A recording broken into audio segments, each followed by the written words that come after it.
दोस्तों, मुंबई से होकर के एक नए हाईटेक एक्सप्रेसवे को प्लान किया गया है और इस नए एक्सप्रेसवे की मदद से आप मुंबई से पुणे मात्र 90 मिनट में जा पाएंगे। इसके बनने के बाद 12 घंटे का समय मात्र 5 घंटे में कन्वर्ट हो जाएगा। तो आज के इस वीडियो में हम लोग इसी न्यू हाईटेक एक्सप्रेसवे के बारे में जानेंगे कि ये कौन से 12 घंटे के डिस्टेंस को 5 घंटे में कन्वर्ट कर देगा, किस तरह से ये वाला नया एक्सप्रेसवे मुंबई पुणे यात्रा को मात्र 90 मिनट में सीमित कर देगा। इसके साथ साथ हम लोग मुंबई पुणे एक्सप्रेसवे पर बनने वाले मिसिंग लिंक के अपडेट के बारे में भी जानेंगे। तो आइए लेट न करते हुए स्टार्ट करते हैं ये वीडियो। नमस्कार and welcome to India project. मैं हूं विकास।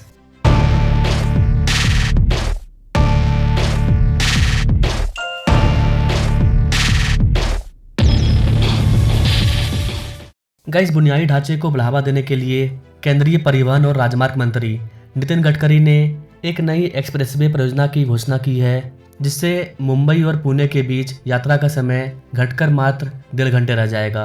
अगर आप ये सोच रहे हैं कि मैं मुंबई पुणे मिसिंग लिंक या फिर मुंबई पुणे एक्सप्रेसवे की बात कर रहा हूँ, तो गाइस आपको बता दें कि वो अलग है। मिसिंग लिंक प्रोजेक्ट अलग है, मुंबई पुणे एक्सप्रेसवे जो वर्तमान में है वो अलग है। ये वाला न्यू अलग एक्सप्रेसवे है जो कि मात्र 90 मिनट में आपको मुंबई से पुणे पहुंचा देगा। हाल ही में पुणे में आयोजित लोकमान्य तिलक राष्ट्रीय पुरस्कार समारोह में बोलते हुए नितिन गडकरी ने महत्वाकांक्षी योजना की रूपरेखा प्रस्तुत की, जिसमें पुणे के आगामी रिंग रोड से लेकर के सीधा संपर्क शामिल है, जिसका मेन उद्देश्य अंतर शहर यात्रा को तीव्र और अधिक कुशल बनाना है। नितिन गडकरी ने कहा कि यह एक्सप्रेसवे सीधे पुणे के रिंग रोड से जुड़ेगा। चालू हो जाने के बाद मुंबई और पुणे के बीच यात्रा में केवल 90 मिनट का समय लगेगा। यहाँ पर गाइस आपको बता दें कि ये जो न्यू एक्सप्रेसवे है ये एक बहुत ही इम्पोर्टेंट राजमार्ग गलियारे का हिस्सा है, जो कि उरण निर्वाचन क्षेत्र से होकर के गुजरेगा। इस परियोजना से न केवल यात्रियों के लिए यात्रा का समय कम होने की उम्मीद है, बल्कि लॉजिस्टिक कॉस्ट में भी कमी आएगी, यात्रा करने वाले लोगों का भाड़ा भी कम होने और राजमार्ग पर स्थित प्रमुख शहरी केंद्रों के बीच संपर्क बढ़ाने की भी उम्मीद है। नितिन गडकरी ने यहाँ पर एक और चीज का खुलासा किया कि आप जो आज अटल सेतु देख रहे हैं मुंबई में, ये मेरे पिछले कार्यकाल के दौरान आया था। हालांकि इस ब्रिज का निर्माण देवेंद्र फडणवीस और एकनाथ शिंदे के नेतृत्व वाली महायुति की सरकार में हुआ है, लेकिन अटल सेतु का खाका मेरे पिछले कार्यकाल के दौरान तैयार किया गया था। और गाइस आपको बता दें कि मुंबई पुणे एक्सप्रेसवे ये नितिन गडकरी की ही देन है। मुंबई पुणे एक्सप्रेसवे को भारत का पहला एक्सप्रेसवे भी कहा जाता है, जो कि बहुत ही पुराना एक्सप्रेसवे है। आज जाकर के इसमें हजारों की तादाद में गाड़ियां सफर कर रही है। हर दिन 80,000, 90,000, 1 लाख तक गाड़ियां इस वाले एक्सप्रेसवे पर दौड़ती है। और इसी चीज को देख करके इसमें मुंबई पुणे मिसिंग लिंक के जरिए इसका डिस्टेंस को कम किया जा रहा है। क्योंकि लोनेवाला घाट खंड में काफी ज्यादा एक्सीडेंट होता है, उसको दूर करने के लिए यहाँ पर टनल को बनाया गया है। तो ये नितिन गडकरी की ही देन है और नितिन गडकरी आगे एक और नए हाईटेक एक्सप्रेसवे को बनाने जा रहे हैं, जो कि मुंबई से बेंगलुरु को आपस में जोड़ेगा। महाराष्ट्र के मुंबई होते हुए, पुणे होते हुए, महाराष्ट्र के कई जिलों से होते हुए बेंगलुरु तक जाएगा, कर्नाटक तक। और ये बहुत ही अलग नया रूट है। इस नए रूट के अंतर्गत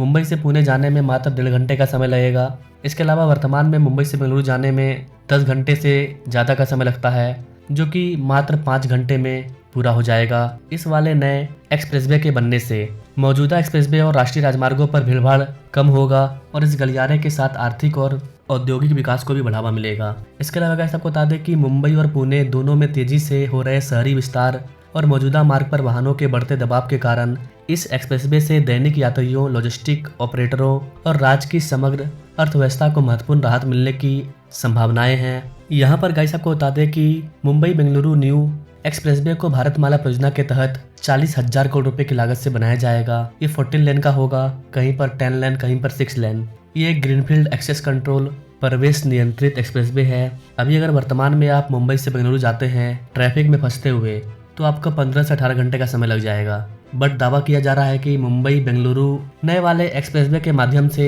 मात्र 6 से 5 घंटे के अंदर आप मुंबई से बेंगलुरु पहुंच जाएंगे। तो ये आधे से भी कम समय में आपको मुंबई से बेंगलुरु पहुंचा देगा। इसके अलावा अगर आपको पुणे से बेंगलुरु जाना है, पुणे से बेंगलुरु आप मात्र 4 से 5 घंटे में जा पाएंगे। 700 किलोमीटर का यह एक्सप्रेसवे होगा, जो कि महाराष्ट्र और कर्नाटक के 12 जिलों से होकर के गुजरेगा। महाराष्ट्र में यह पुणे रिंग रोड पर कंजले से शुरू होकर पुणे, सतारा और सांगली से होते हुए बेंगलुरु पहुंचेगा। कर्नाटक में यह बेलगावी, बागलकोट, गडग, कोपल, विजयनगर, दावणगेरे, चित्रदुर्ग, तुमकुरू और बेंगलुरु ग्रामीण से होकर के गुजरेगा। यहाँ पर गाइस आपको बता दें कि इसमें टोटल 22 इंटरचेंज होंगे, 55 फ्लाईओवर्स होंगे। गौरतलब है कि अधिकारी इस मार्ग पर 2 आपातकालीन हवाई पट्टियां भी बनाएंगे। गति सीमा की बात करें तो यहाँ पर गाड़ियाँ 120 किलोमीटर प्रति घंटे की रफ्तार से दौड़ेगी। इकोनॉमिक इम्पैक्ट की बात करें तो इस परियोजना से माल और लोगों के आवागमन में उल्लेखनीय सुधार होने की उम्मीद है, जिससे क्षेत्रीय विकास और आर्थिक विस्तार को बढ़ावा मिलेगा। बेहतर कनेक्टिविटी से महाराष्ट्र और कर्नाटक के वाणिज्यिक और आईटी क्षेत्रों को विशेष रूप से लाभ होगा। इससे ट्रकों और अन्य वाणिज्यिक वाहनों द्वारा चीज़ों की तेज और सुगम परिवहन अवेलेबल हो पाएगी, जिससे व्यापार और रसद की क्षमता में काफ़ी ज़्यादा वृद्धि होगा। लोग आसानी से अपने चीज़ों का आदान प्रदान कर पाएंगे एक जगह से दूसरी जगह। मान लीजिए बेंगलुरु में कोई चीज़ बना, उसको मुंबई पोर्ट लाना है, या पुणे में कोई चीज़ बना, उसको बेंगलुरु लेकर के जाना है, तो इन चीज़ों में जो गति है वो काफ़ी तेज हो जाएगी। वैसे तो इसको 8 लेन के तौर पर बनाया जाएगा, लेकिन कहीं कहीं पर इसकी चौड़ाई आपको 10 लेन से 14 लेन तक भी देखने को मिल सकती है। हालांकि इस वाले प्रोजेक्ट से कनेक्टिविटी में एक बड़ी छलांग लगाने का दावा किया जा रहा है, लेकिन समय पर क्रियान्वयन और निर्माण की गुणवत्ता से लेकर चिंताएं अभी जताई गई है। केंद्रीय मंत्री ने NHAI द्वारा कड़ी निगरानी पर जोर दिया है और खराब प्रदर्शन करने वाले ठेकेदारों को काली सूची में डालने का उपाय तैयार कर लिया है। क्योंकि जब टेंडर जारी किया जाता है, वो टेंडर जीतने के लिए कम पैसा में बोली तो लगवा लेते हैं, टेंडर तो जीत जाते हैं, लेकिन फिर क्वालिटी खराब कर देते हैं, और जब क्वालिटी खराब होता है तो फिर सरकार का पारा गर्म हो जाता है। तो नितिन गडकरी ने ऐसे ठेकेदारों की लिस्ट बनाना शुरू कर दिया है जो कि सही काम नहीं कर रहे हैं, उनको टेंडर नहीं दिया जाएगा। तो जिनको टेंडर चाहिए उनको काम अच्छा करके देना पड़ेगा। इस वाले नए एक्सप्रेसवे के बनने के बाद मुंबई से पुणे का जो डिस्टेंस है वो मात्र 95 किलोमीटर रह जाएगा। इस वाले न्यू एक्सप्रेसवे को लेकर के नितिन गडकरी का कहना है कि राजमार्ग का काम पहले ही शुरू हो चुका है, इसलिए औपचारिक शिलान्यास समारोह की कोई आवश्यकता नहीं है। द इंडियन एक्सप्रेस की रिपोर्ट के अकॉर्डिंग यह सड़क अंततः बेंगलुरु की ओर बढ़ेगी, जिससे पुणे से बेंगलुरु तक का यात्रा समय घट करके मात्र 5 घंटे रह जाएगा। 2028 तक ये पूरा एक्सप्रेसवे बनकर के तैयार हो जाएगा। इस दौरान नितिन गडकरी ने पुणे जिले में एलिवेटेड सड़कों की योजना का भी उल्लेख किया और कहा कि देश में इन परियोजनाओं के लिए पर्याप्त धन और प्रौद्योगिकी है, लेकिन इस कार्य में शामिल लोगों से अधिक समर्पण की आवश्यकता है। कोई भी बड़ा प्रोजेक्ट बिना लोगों के समर्थन के नहीं बन सकता है। तो उन्होंने लोगों के समर्थन को मांगा है। उन्होंने कहा कि पुणे जिले में 2 लाख करोड़ रुपए की बुनियादी ढांचा परियोजनाएं ऑलरेडी चल रही है। नितिन गडकरी ने याद दिलाया कि कैसे उन्होंने पुणे हवाई अड्डे के विस्तार के लिए जमीन हासिल की और पुणे मेट्रो परियोजना को बिना किसी देरी के शुरू करने के लिए जोर दिया। नितिन गडकरी ने सभी शहरों में समान विकास के महत्व पर जोर दिया और विकास प्रयासों में किसी भी तरह के भेदभाव का वादा किया कि हम किसी भी स्टेट में बिना किसी भेदभाव के बुनियादी ढांचे को बिल्डअप करने का काम कर रहे हैं। तो नितिन गडकरी के अकॉर्डिंग इस पर काम चालू है। हालांकि इसको लेकर के कोई और बड़ी अपडेट आती है कि इसको कौन सी कंपनी के द्वारा कहां पर इसका कंस्ट्रक्शन स्टार्ट हुआ है। क्या ये वाला नया एक्सप्रेसवे सूरत चेन्नई एक्सप्रेसवे से भी लिंक होगा, क्योंकि सूरत चेन्नई एक्सप्रेसवे पर काम स्टार्ट हो चुका है। तो सूरत चेन्नई एक्सप्रेसवे के बीच में महाराष्ट्र का बहुत बड़ा हिस्सा शामिल है एंड देन बेंगलोर का हिस्सा भी शामिल है, तभी चेन्नई आएगा। तो क्या ये वाला नया एक्सप्रेसवे उससे भी जुड़ेगा? इसको लेकर के कोई अपडेट आएगी अकॉर्डिंग टू योर कमेंट, मैं उस पर वीडियो ला दूंगा। अगर आप सूरत चेन्नई एक्सप्रेसवे के लेटेस्ट अपडेट के बारे में जानना चाहते हैं तो आप हमारे इस वाले वीडियो को देख सकते हैं।